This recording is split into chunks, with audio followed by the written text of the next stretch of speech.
Bonjour et bienvenue, c'est Charlotte Renard, vétérinaire conseil pour Direct Vet. Je suis ravie de vous retrouver aujourd'hui pour le 5e jour de mon défi, à savoir vous poster chaque jour une réponse en vidéo à une de vos questions. Donc aujourd'hui il s'agit d'une question de David qui me demande « Bonjour, mon chien se gratte depuis quelques jours, à quoi cela peut-il être dû et que puis-je faire pour l'aider ?» Alors en fait David, quand votre chien se gratte, c'est qu'il a une démangeaison quelque part. Les démangeaisons peuvent s'exprimer soit par des grattages, soit par du léchage ou bien par des mordillements. Le chien qui va se mettre à se mordiller partout comme ça sur les pattes, c'est qu'il a une sensation de démangeaison. Alors les démangeaisons sont dues à 3 grands groupes de causes. Tout d'abord les parasites externes, par exemple puces, aouta, gale. Après, deuxième grand groupe de causes, les infections. Une infection bactérienne sur la peau peut créer des démangeaisons. Et après, troisième grand groupe de causes, les allergies.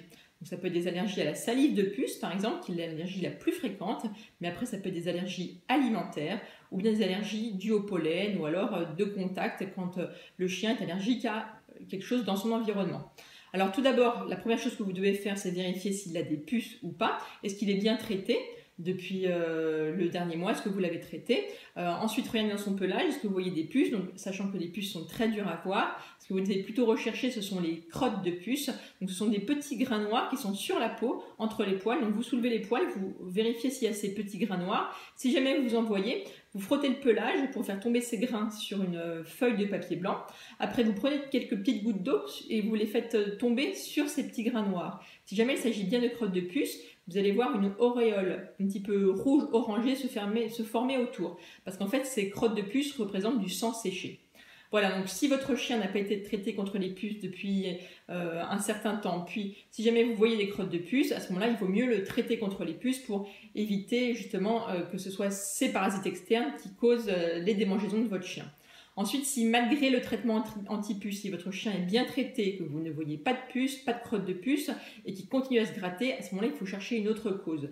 Donc, vous pouvez demander à votre vétérinaire de vous aider parce que pour une infection, il faudra traiter contre les bactéries avec des antibiotiques, par exemple. Et puis, si jamais c'est une allergie, c'est souvent difficile de trouver la cause. Donc, par exemple, pour une allergie alimentaire, il faut mettre en place ce qu'on appelle un régime d'éviction. C'est-à-dire qu'on va donner au chien des choses à manger qu'il n'a jamais mangé avant ou avec des aliments qui sont peu allergisants. Et puis, en ne donnant que ça sur plusieurs mois, on voit si les démangeaisons se réduisent ou pas. Après, si malgré ça, le chien continue à se démanger, on peut aussi faire d'autres tests pour vérifier d'autres allergies, ce qu'on appelle les skin tests.